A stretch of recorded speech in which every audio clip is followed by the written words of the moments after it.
Hello and welcome to the Richland Focus. I'm Cameron Kelbasa, Managing Editor for the Richland Chronicle. And today we have two guest professors here to help us celebrate National Anthropology Day, which is February 21st. With us is Dr. Tim Sullivan, lead faculty of the Anthropology Department, as well as Dr. Clive Siegel, who is a history professor and specializes in the American West. How are you guys feeling today? We're doing great. Good, thank you. All right, before we get into any details, I'd like both of you to introduce yourself. You could go first, sir. Well, I'm Clive Siegel. I'm a history professor of U.S. history in this case, and so I teach both sections of U.S. history, all the way from arguably the Big Bang to as close to the present as possible. And I'm Tim Sullivan, and I am a professor of anthropology and the lead faculty member. I teach all different sections of anthropology, and I also coordinate the program for the rest of the faculty. Okay, that's great. I'll start with you, Mr. Sullivan. Since obviously you specialize in anthropology, what would you define as anthropology? Anthropology is the study of humanity, and that includes studying humans from prehistory to right now, and maybe even in the future. We study everything from culture to language to the material culture that people make and use to the way we interact in society and social gatherings and so forth. Mm-hmm. Obviously, I'm sorry to interrupt you. Obviously, he specializes in anthropology and you specialize in history.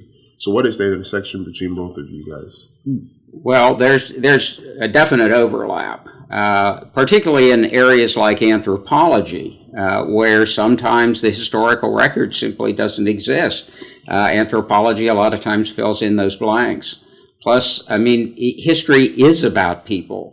And so, their daily lives, what they use, what they don't, the impacts of technology, all of those things. So in a lot of ways, we're very complementary. That's great. So what projects have you guys been working on? Well, we've been working on this Little Egypt project for the last 3 years. And that's an African-American settlement that existed from 1883 until 1962. Mm-hmm. And we've been looking at it through oral history and through genealogy and through archaeology. And so that's what we've been working on, and I'll let Clive talk a little bit about his part of it as well. As the historian, I'm looking at things like the written record and various maps, that sort of thing. And I have a certain amount of military experience in aerial mapping and all of that. And so we've been able to employ some fairly high-tech things to help us understand essentially a historic settlement, certainly, with a certain historic record to it, but a lot of blanks. It no longer exists. It was completely obliterated in 1962, and so we're using both a combination of documents and artifacts like that, but we're also using oral histories. So we're recording interviews from people who lived there to help us reconstruct what it actually was like to be, to live in it and to moreover live in its surrounding areas. That's fascinating. You say that you're using aerial, is it technology? Yes. We lack, as was true with a lot of, this was a rural community. People were busy. They worked on farms. They owned orchards, all of that. Picture taking wasn't at the top of the list. And so when we started working on reconstructing the place, we have to also try and envision what it looked like to live there in a physical sense, because history and anthropology, for that matter, is kind of like a clothesline. The clothes hang on it, but you got to have some pins to keep them up. And so what we had to do in the long run was to begin to see what photography, what visuals we could find. And some of the first ones were aerial photography from the 1930s, because by that time technology had gotten to the point from World War I to where they were able to take pretty detailed photographs from the air. And so there was an aerial survey done of a great deal of the United States in 1930, and lo and behold, Little Egypt was on it. And so for the first time, we can look down on it. We can see what houses are there, where the roads were, everything. What is so particular about this settlement, per se? What is so particular about it? Yeah. Well, it was, first of all, it was a settlement it was a freedmen's settlement. Jeff and Hannah Hill had been former slaves who purchased the land and settled on the land, and of course others came and joined them. And for a while, as Clive indicated, they were out there in this rural setting, and it wasn't until later that the Dallas suburbs began to grow north and encircled them. But they remained exactly as they were, or maybe not exactly, but they were living under the same conditions, without running water, without sewage. They had one shared electric line and one shared phone line, and no paved roads. And this was until 1962, when they were encircled, like I say, by the suburbs that had grown up around them. And so they've been kind of unique in that way. It was a little island, if you will, amidst the suburban settlements. So what do you guys hope to excavate from that land right now? We were lucky. There's a lot of luck involved in projects, and this one's probably been as lucky as any. We were actually able, when they bulldozed the place in 1962, the settlement sold out en masse. It was like everybody sold or nobody sold, because it was going to be commercial development. So when everybody decided to sell, on one day, the moving vans came in, moved everybody out, and away they went. Then almost immediately they began, they being the developers, came in and they bulldozed it and put what amounts to a shopping center over the top of it.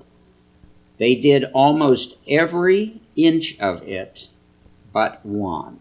And in one spot, which was on the west side of today, where the parking lot, or the parking lots and the actual shopping center itself, there was an empty lot there, and lo and behold, it happened to coincide with a family that we interviewed. So not only was it lucky that of the umpteen families that lived in Egypt by 1962, and the figures vary, but probably between 15 and 20 families. The one place that had never been excavated, except for having the land simply cleared, had no concrete over it, nothing, was the place where the house of one of our interviewee families lived. And so when we began to dig there, it's not like some exotic place. People lived in it that we know. It's a unique opportunity. And so that sort of began our odyssey. What do we hope to find there? I think my colleague probably, we're both material culture guys, but I'll let him explain. Well, probably the main thing we're hoping to find is that we can identify the outline and any remnants of where the house and the smokehouse and any other related structures were for the McCoy family. We're hoping if we can find any kind of artifacts that predate 1962. We found a few tiny little things here and there, nothing spectacular and nothing very wonderful that most people might think of archaeologists finding, but they're enough to tell us a little bit about the life and reinforce and kind of flesh out, if you will, some of the oral history interviews that we've had about what the people were doing and how they lived and how they survived. You mentioned the McCoy family? Yes. What family is that, per se? That's the one that Dr. Siegel was referring to earlier. Mm-hmm. They've been one of our most rich sources of information because they were almost like the history keepers for the Little Egypt community. And there again is another one of those happy coincidences that we've run into, because they seem to have more information than anybody else and be willing to share that information.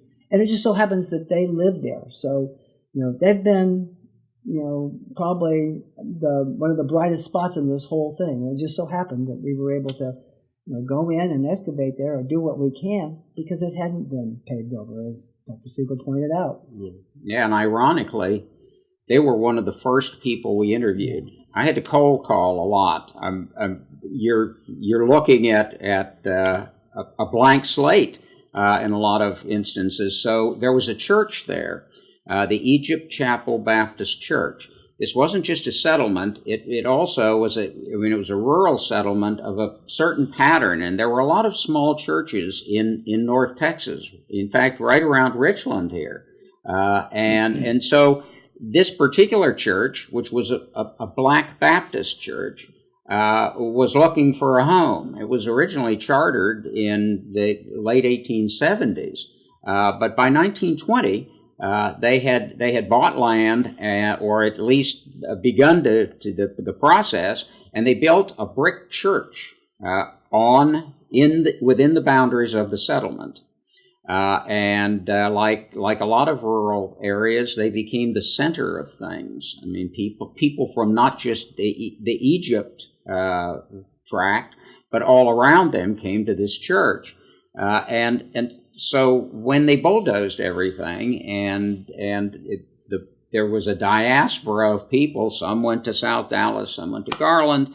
The church picked up and moved. The congregation simply moved to South Dallas, where they still are. There's a modern church, the Egypt Chapel Baptist Church. They're a going concern. They've prospered. So that was my starting point. I called the church. I used to be a salesman, a rep on the road, so I'm pretty easy to call people out of the blue, and just introduced myself to the minister and some of the people down at the church, and then I posed the question. Is there by any chance down there in the congregation people that had originally lived in Egypt? Because they'd have to be my age, and I'm 71. In order to be teenagers in the 60s like that. Lo and behold, it took a little while, but they came up with, one day, they said, well, yes, we do.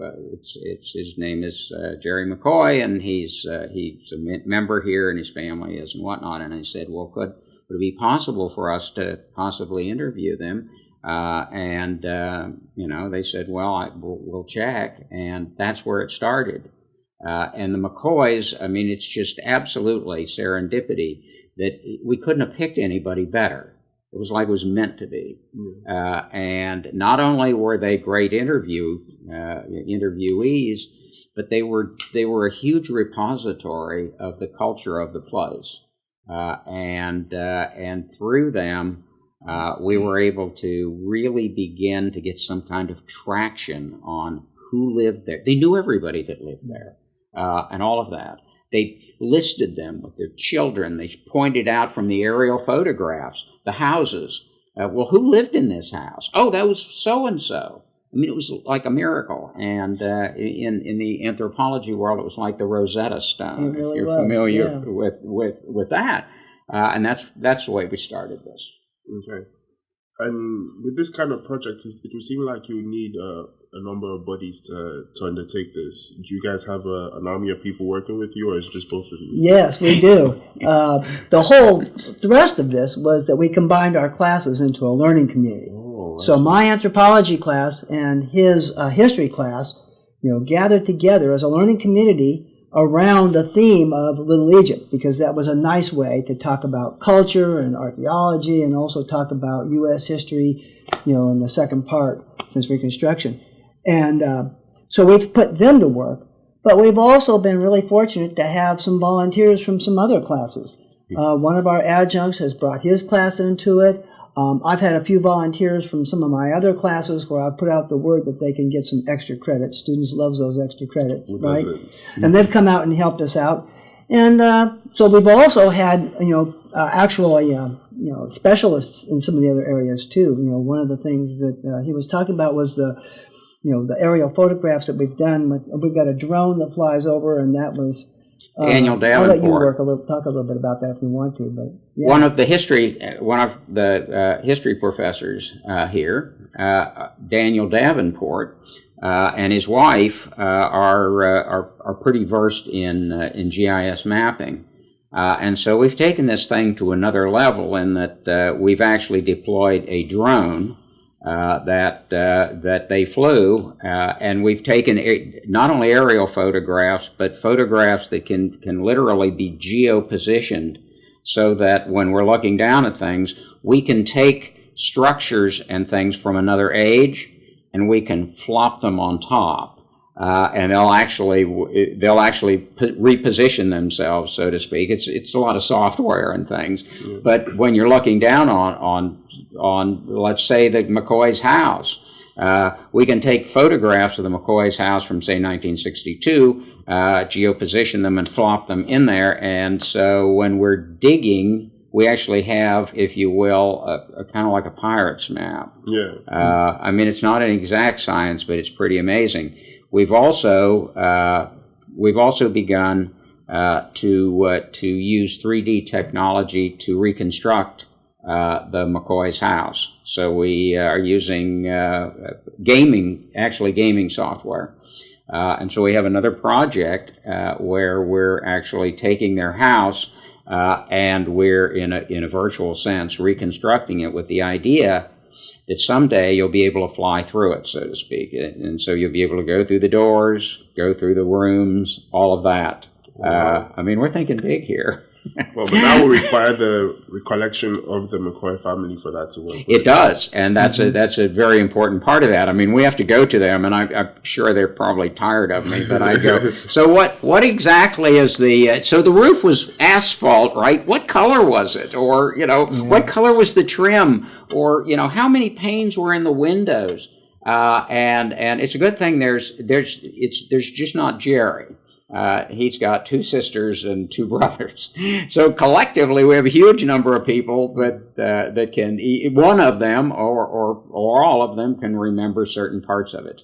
So sorry to cut you off. So hypothetically speaking right now, is there a possibility that you could find another family that would help with this search? It's possible. We actually found someone else. We found another fellow, thanks to the McCoys, who lived within Egypt, but of course, most of his family had passed away, but he was still, and he is still alive. So we've lived vicariously through him as well. That's, when you look at material culture, we're digging things up, and we look at stuff and we hold it in our hand and we go, this was in somebody's house sometime, and this, somebody held this dish or this plate, or, fill in the blank, some Roman carried this sword. But, we're combining that idea with in effect, live artifacts. Still talking, still walking, and we live through them. So we're constantly in an archaeological sense. All right. So ultimately, this is my final question for both of you now. What would you consider a win at the end of this project? What would you say would be your ultimate goal? I think the ultimate goal is to try to have a reconstruction of sorts of what this community was like, how they lived, what their day-to-day lives were like, and what they went through in order to get a better understanding. We hope that we can put something together and present something like an exhibit for the African American Museum, so that they can be the ones to store it, curate it, and present it so that the public can enjoy it. And you say? That's pretty much it. What we want to be able to do is we want to capture before it's gone, and it'll be gone sooner than later, what life was like there. Because after all of us are gone, there'll be nobody to ask the questions to. Then everything will be archaeology, or looking at dusty documents or whatever. History, our real goal is to grab it before it disappears, because there are not very many studies of this sort of community. And in this particular case, one that had a unique life to it. I mean, it's 1 minute it's out in the boondocks, and the next minute it's utterly surrounded, landlocked by modernity, by $45,000 middle-class houses, and yet it still has outhouses in it, and a single phone. And there's, I mean, that sort of thing and that sort of possibility that those places exist is rapidly disappearing. So here's our chance. I mean, this is it. The camera's rolling, so to speak, so if we can talk to anybody who was there, if we can, do any of that kind of thing, these are primary documents that we are literally they're in life right now. 30 years from now, they won't be. One thing I would add to all this is another major goal of this, because obviously we're both teachers of community college students, and we've involved them over the last 3 years, and I think it's important that the students have a stake in this and that they can see the actual results of the work that they put into it and the way they've contributed to the overall history of this wider community that we know as Dallas. That's great. This was a fascinating discussion. Thank you guys so much for coming. Thank you. Once again, this is Richland Chronicle. My name is Cameron Kelbatawata. Thank you guys for coming. And remember to check out all things Richland at www.richlandstudentmedia.com. Thank you guys so much for your time. Thanks for having us.